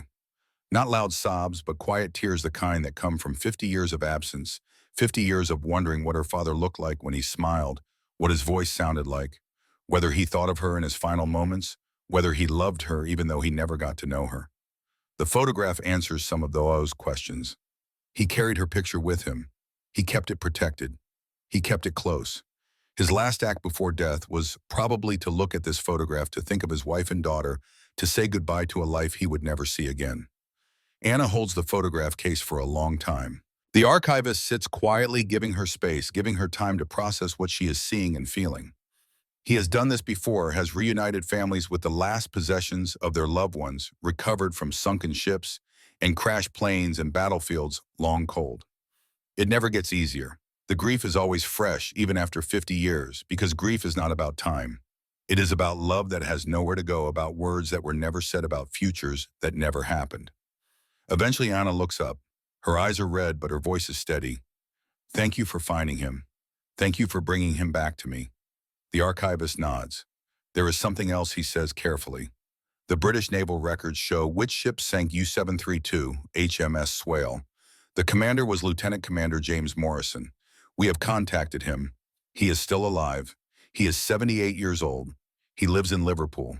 He asked if he could write you a letter. Anna stiffens. She feels a surge of anger, of grief, of something she cannot name. This is the man who killed her father. This is the man who gave the order that destroyed her family, that took away her chance to know Werner Hartmann, that left her mother a widow and herself an orphan. Part of her wants nothing to do with him. Part of her wants to curse him, to blame him, to hold him responsible for 50 years of absence and pain. But another part of her is curious. What would this man say after 50 years? What words could possibly bridge the gap between killer and victim's daughter? What could he offer except apologies that change nothing and explanations that excuse nothing? She decides to read the letter. The archivist hands it to her. It is handwritten on plain paper, the penmanship shaky with age, but still legible, careful, precise. The letter of a mathematician, a teacher, a man who values clarity even when clarity is painful. Anna reads, Dear Frau Hartmann, I am writing to you as the man who gave the order that killed your father. I do not expect forgiveness. I do not deserve it. But I want you to know that not a day has passed in 50 years when I have not thought about the men I killed during the war. I have thought about your father specifically since I learned his name a week ago when the archives contacted me about the discovery of U-732. I have imagined what his last moments were like. I have wondered about his family, about the people who loved him and mourned him and had to continue living with the hole his death created. I want you to know that I did not kill your father out of hatred or cruelty. I killed him because I was ordered to, because Britain was fighting for its survival, because if I had not killed him, he might have sunk the merchant ships I was protecting. I killed him because that was my duty, because the war demanded it, because I was good at killing and my country needed me to be good at it. But duty does not erase guilt. Duty does not make killing righteous. Duty simply makes it necessary, or so we told ourselves at the time. Now, 50 years later, I'm not sure what was necessary and what was simply the momentum of war, the machinery of violence that consumes everything it touches. Your father fought bravely. He made the correct tactical decisions in those final 90 seconds. He turned hard to starboard and increased to flank speed. He did everything a commander could do to save his boat and his crew. He died doing his duty, just as I was doing mine. There is no glory in that. There is only the terrible waste of war, the senseless destruction of good men on both sides. I am sorry for your loss. I am sorry that you grew up without a father. I am sorry that my skill at killing took him from you. I am sorry that you never got to know the man he was, that you have only photographs and letters and the stories your mother told. If I could undo it, if I could bring him back, I would. But I cannot. All I can do is tell you that I remember him, that I have carried the weight of his death for 50 years, that I recognize him not as an enemy, but as a fellow sailor who deserved better than to die at 32 years old at the bottom of the ocean, who deserved to see his daughter grow up, who deserved the life that the war took from him. I have killed 10 submarines in my life, 400 men approximately. Your father was one of them. He is not just a number to me. None of them are just numbers. They are men who had families, who had futures, who had every right to live that I had. The mathematics of war said they had to die so that others could live. But mathematics is cold comfort to the widows and orphans. I do not expect you to respond to this letter. I do not expect you to forgive me. I do not expect anything except that you will know I have thought about your father, that I have honored his memory in my own way, that I have carried the burden of his death, because someone must carry it, and I am the one who caused it. If you wish to write back, I will read what you send. If you wish to curse me, I understand. If you wish never to hear from me again, I will respect that. I simply wanted you to know that the man who killed your father has carried that weight for 50 years and will carry it to his grave. Sincerely, James Morrison. Anna reads the letter twice, then a third time. She does not know what she expected, but it was not this. Not this raw honesty, this acknowledgement of guilt, this burden carried for half a century. She expected justification or excuse, or the kind of sanitized military language that transforms killing into combat and death into acceptable losses. But Morrison offers none of that. He admits what he did. He accepts responsibility. He carries the weight. He makes no excuses and asks for nothing except to be heard. Anna thinks about her father. She thinks about Morrison. She thinks about two men who were enemies because their countries were at war, who would probably have been friends in different circumstances, who both did their duty and both paid a price for it, who both deserve to be remembered as human beings rather than as hero and villain, killer and victim. She asks the archivist if Morrison is well enough to travel. The archivist checks and reports that, yes, Morrison is old and frail, but still mobile, still mentally sharp despite his age. Anna makes a decision that surprises even her. Tell him I would like to meet him. Tell him to come to the U-boat memorial in Hamburg. Tell him to come on May 1st. I will be there. The archivist looks surprised. Are you certain you do not have to do this? I know, but I want to. I need to. I need to see the man who killed my father. I need to look him in the eye. I need to understand, and perhaps he needs to see me too. Perhaps we both need this. The archivist agrees to pass along the message. Anna returns to Munich. She has 3 weeks to prepare for the meeting, 3 weeks to decide what she will say to the man who gave the order that destroyed her family. She rereads her father's letters. She looks at photographs. She thinks about Werner Hartmann and what he would want her to do. Would he want revenge? Would he want her to hate the man who killed him? Anna does not think so. Her father's letters speak of duty and honor and the sadness of war. They speak of hoping for peace, for an end to the killing, for a world where men do not have to die for their countries. He would not want her to carry hatred. He would want her to find peace. So that is what she will try to do. James Morrison stands at the U-boat memorial in Hamburg on a gray May morning. The memorial is a simple stone monument in a park overlooking the harbor.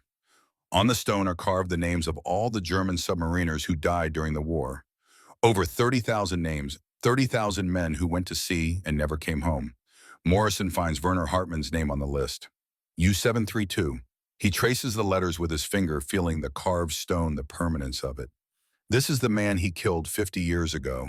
This is the name that has haunted him through 5 decades of nightmares and regrets and questions that have no answers. He hears footsteps behind him. He turns slowly, his body stiff with age, his heart pounding harder than it has in years.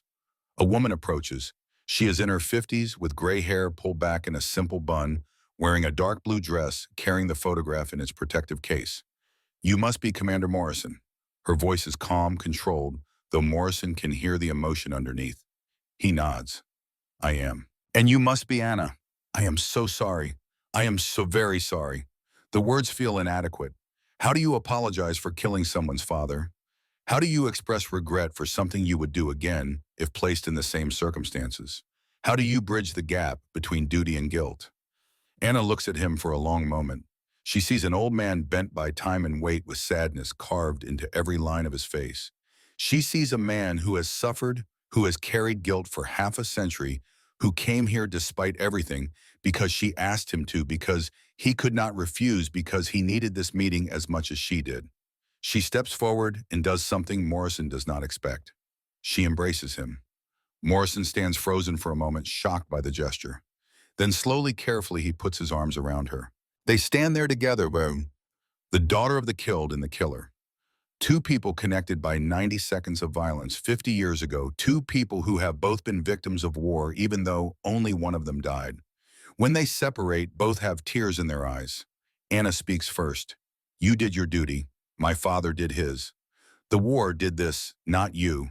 The war made enemies of strangers and killers of good men. You and my father were both good men, caught in something neither of you wanted. Morrison shakes his head, but I pulled the trigger. I gave the order. I calculated the trajectory. I put those projectiles exactly where they needed to be to kill your father. The responsibility is mine. I cannot hide behind duty or orders or the necessities of war. Anna looks down at the photograph in her hands. She opens the case and shows it to Morrison. This is what he carried. This is what he looked at in his final moments. My mother and me. He loved us. He did not want to die. He wanted to come home, but he could not because you were better at killing than he was at surviving. She pauses, choosing her words carefully. I hated you for a long time. I hated you without knowing your name, without knowing anything about you, except that you were the enemy who took my father away. But hate is exhausting. Hate does not bring anyone back. Hate does not heal anything. She looks up at Morrison. I have read your letter many times in the past 3 weeks. I have thought about what you wrote, about duty and guilt and the burden you have carried. And I realize something. You are as much a victim of that war as my father was. You survived, yes, but you have been dying slowly for 50 years. The war took my father's life. It took yours too. Just more slowly. Morrison closes his eyes. He feels tears running down his face, the first time he has cried about the war in decades. You are too kind. I do not deserve your kindness. Anna reaches out and takes his hand. Perhaps not, but I choose to give it anyway. I choose to see you not as my father's killer, but as another man damaged by war, another person trying to make sense of senseless violence, another human being who deserves compassion. They stand at the memorial for a long time holding hands. Two people connected by tragedy and now by something else, something like understanding, like forgiveness, like the recognition that enemies can become friends when enough time passes and enough wounds heal. Morrison tells Anna about the 90 seconds. He describes the tactical situation, the decisions he made, the calculations he performed. He does not spare himself. He does not soften the details. He wants her to understand exactly what happened, exactly how her father died. Anna listens without interrupting. When Morrison finishes, when the story is told, when the 90 seconds have been laid out in all their terrible precision, she speaks. He fought well then. He did everything right. It was not enough, but he tried. That matters. Morrison nods. He was a good commander, a brave man. I have thought about those 90 seconds every day for 50 years. I have wished I could change them. But I cannot. All I can do is remember them. All I can do is honor the men I killed by never forgetting them. Anna tells Morrison about her father, about the letters he wrote about the man he was before the war. She tells him about growing up without a father, about the hole his absence created in her life. She tells him about her mother, about Elsa's strength and grief, about how she never remarried, never moved on, never fully recovered from Werner's death. Morrison listens and understands. He tells Anna about his brother William, about the telegram about joining the Navy to avenge a death that could never be avenged. He tells her about the 10 submarines, about carrying the weight of 400 deaths, about becoming a teacher because he could not keep killing. They discover they have both been teachers. Both chose to work with young people to help them understand mathematics in the world, to give them the tools to build rather than destroy. They laugh a small, bitter laugh at the coincidence that is not really a coincidence, but rather the natural path of people trying to create meaning from trauma. They walk through Hamburg together. Anna shows Morrison the apartment where she grew up, the small flat on the 3rd floor where her mother raised her alone. Morrison sees the building damaged by bombing, but still standing, and thinks about all the other buildings he helped preserve by sinking submarines, by keeping the convoys running, by doing his duty. They have lunch at a cafe near the harbor. They talk about their lives, their families, their hopes and regrets. Morrison tells her about Margaret, about William and Elizabeth, about teaching for 40 years. Anna tells him about her work, about the students she has taught, about the choice not to marry, not to have children, because she could not bear the thought of them growing up without a father the way she did. They are tentative with each other at first, careful with words, wary of causing pain. But gradually they relax. They find common ground in their grief, their guilt, their determination to find meaning in senseless tragedy. They are not friends, exactly, not yet, but they are no longer enemies either. They are two people who have been shaped by the same event, who carry the same war in different ways, who recognize in each other the cost of survival. Before they part, Anna gives Morrison a copy of the photograph. He tries to refuse, but she insists, "You should have this. You should remember him as he was. A father, a husband, a man who loved his family and died too young. Not just a target, not just a name in your diary, a person." Morrison takes the photograph with shaking hands. He looks at Werner Hartmann's wife and daughter, at the blue dress and the white blanket, with yellow flowers, at the evidence of a life destroyed by 90 seconds of precision and duty. "Thank you," he whispers. "I will keep it always. I will remember him as he was." They embrace one final time. Then Anna walks away, leaving Morrison alone at the U-boat memorial. He stands there as the gray day turns to evening, as the light fades and the shadows lengthen. He stands with the photograph in his hands and 30,000 names on stone behind him. He thinks about Werner Hartmann. He thinks about William Morrison. He thinks about 400 men killed in 10 engagements across 3 years of war. He thinks about the cost of victory and the weight of duty and the terrible mathematics that transform human beings into acceptable losses. And for the first time in 50 years, he feels something that might be peace, not absolution. Not forgiveness exactly, though Anna has given him more grace than he deserves, but a kind of acceptance, an understanding that the war was larger than any individual, that he and Hartmann were both caught in forces beyond their control, that neither of them chose this, but both did their best in impossible circumstances. The burden is still there. It will never fully lift, but it feels lighter somehow, as if sharing it with Anna has distributed the weight more evenly, as if telling the truth has made the truth bearable. Morrison leaves Hamburg the next day. He returns to Liverpool. He goes home to Margaret, who has waited patiently for 50 years, who has loved him despite his brokenness, who has never asked him to be anything other than what he is. He tells her about the meeting. He shows her the photograph. He cries something he has not done in Margaret's presence in all their years together, and she holds him while the grief pours out. 50 years of grief finally given permission to surface. After that, Morrison begins to heal. Not completely, not perfectly, but he begins to find a kind of peace. He writes in his diary again, but the entries are different now. May 2nd, 1994. "I met Anna Hartmann yesterday, the daughter of the man I killed 50 years ago. She forgave me. I do not know why. I do not deserve it. But she gave me grace I never expected and kindness I cannot repay." I showed her the photograph. Werner Hartmann's family, his wife in a blue dress, his daughter in a white blanket. Proof that he was not just a target, but a man who loved and was loved. I think I can rest now. I think after 50 years of carrying this weight, after 50 years of remembering those 90 seconds, I can finally let go. Not forget. Never forget. But perhaps I can stop hating myself for being good at killing. Perhaps I can accept that I did what I had to do, that I served my country, that the men I killed were not my fault, but the fault of war itself. Werner Hartmann was a good man. He loved his family. He did his duty. He died bravely. I honor his memory, and I thank God that his daughter has found peace, because perhaps that means I can find peace too. The 90-second window is finally closed. James Morrison dies in his sleep at age 92 on April 11, 2008. He is survived by his wife Margaret, his children William and Elizabeth, and 4 grandchildren. His obituary in the Liverpool Echo describes him as a decorated war hero, a beloved teacher, a devoted family man, a man who served his country with distinction and lived his life with quiet dignity. It mentions that he was a submarine hunter in the Battle of the Atlantic, that he was awarded the Distinguished Service Cross, that he sank multiple enemy vessels and saved countless Allied lives. It does not mention the cost of that service, the burden he carried, the nightmares that plagued him for 60 years. But it does mention in the final paragraph something unusual for a military obituary.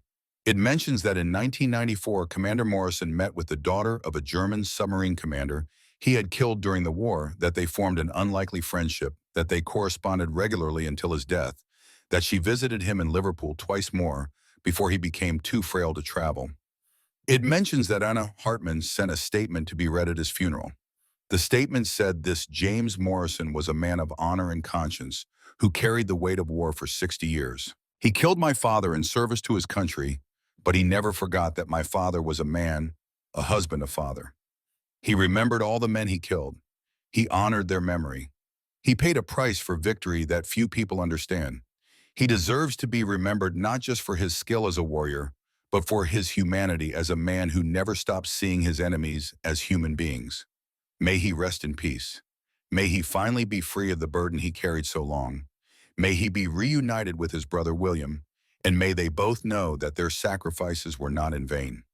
The statement is read at Morrison's funeral by his son William, who cries as he reads it, who is learning for the first time the full weight his father carried, who is understanding finally why his father sometimes stared into space with profound sadness, why he woke screaming from nightmares, why he could never quite escape the war, even 60 years after it ended. Anna Hartman attends the funeral. She is 65 now, gray and tired, but she makes the journey from Munich to Liverpool because she owes Morrison that much, because he came to Hamburg when she asked, because they shared something that few people can understand. She stands at his grave as they lower the coffin into the ground. She places a flower on the casket, a small yellow flower, like the ones embroidered on the blanket in the photograph. She says goodbye to the man who killed her father, who became her friend, who proved that enemies can find common ground even across the greatest divides. Margaret Morrison thanks her for coming. They embrace two women who loved the same damaged man, who understood his burden even when he could not explain it. Margaret gives Anna something, a small leather-bound book. His diary. He wanted you to have it. He said you would understand what is in it better than anyone else. Anna takes the diary with trembling hands.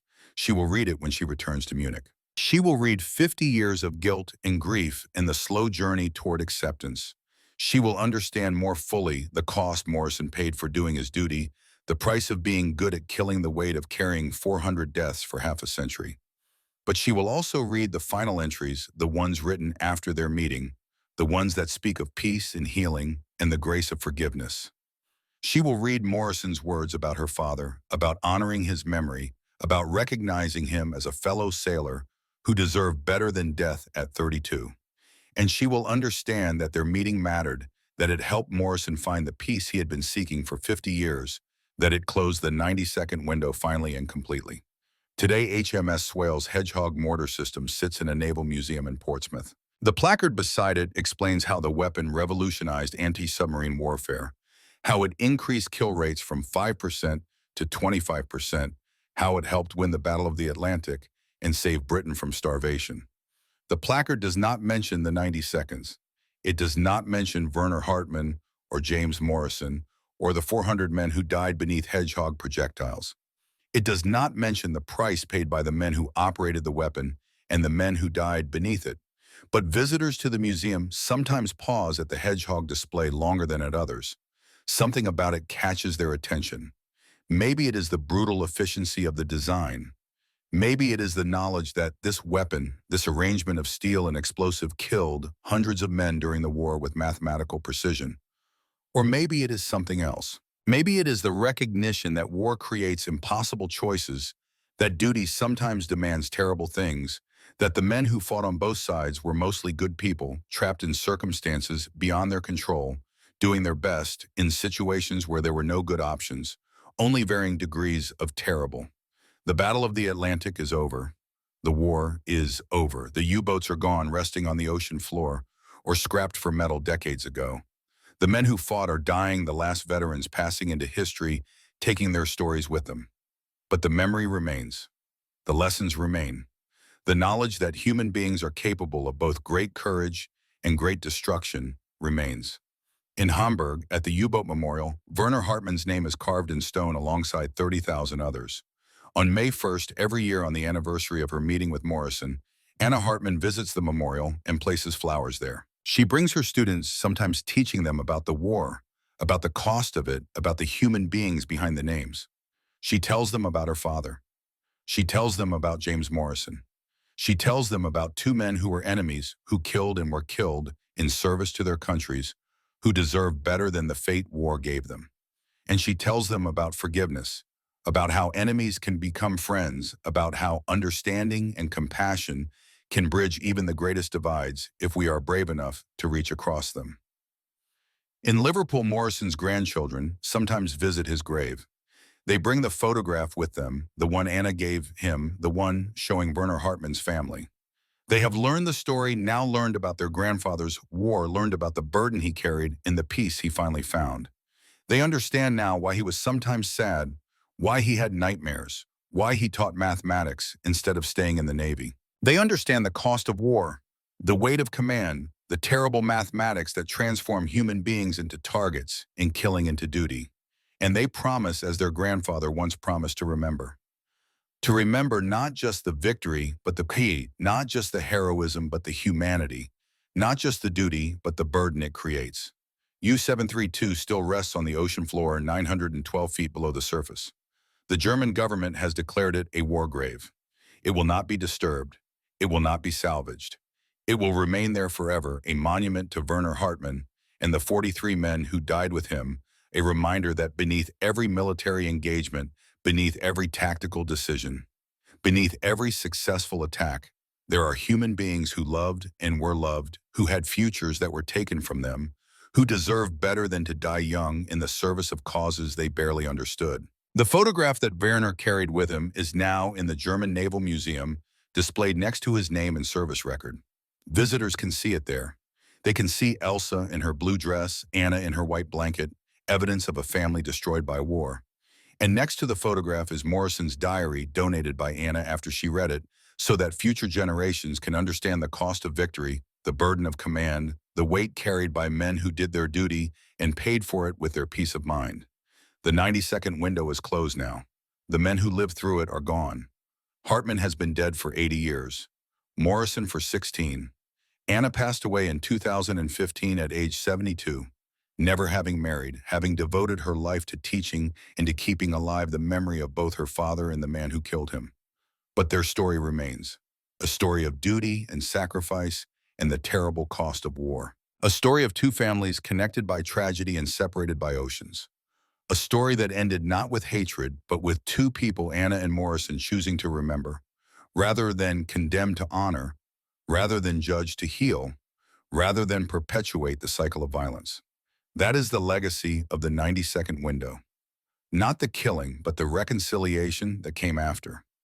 Not the death, but the life and love and human connection that survived it.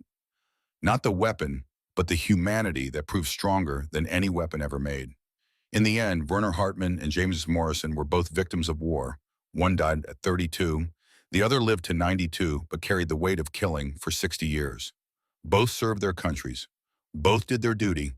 Both paid a price that should not have been demanded of them. And in the end, their daughters, their families, the people who loved them, found a way to bridge the gap between enemy and friend, to see each other not as killer and victim, but as fellow human beings touched by tragedy, to choose forgiveness over hatred, understanding over revenge, peace over the endless cycle of violence that war creates. That is the only victory that matters. That is the only lesson worth remembering. That is what we owe to the men and women who fought and died and suffered in wars they did not start and could not stop, who did their duty and paid the price and deserved better than the fate that was given to them. We owe them memory. We owe them honor. We owe them the commitment to build a world where 90-second windows do not need to exist, where young men do not die for their countries, where fathers come home to their daughters and brothers come home to their siblings, and the mathematics of war are replaced by the mathematics of peace. Werner Hartmann loved his daughter. James Morrison loved his brother. Both men were good.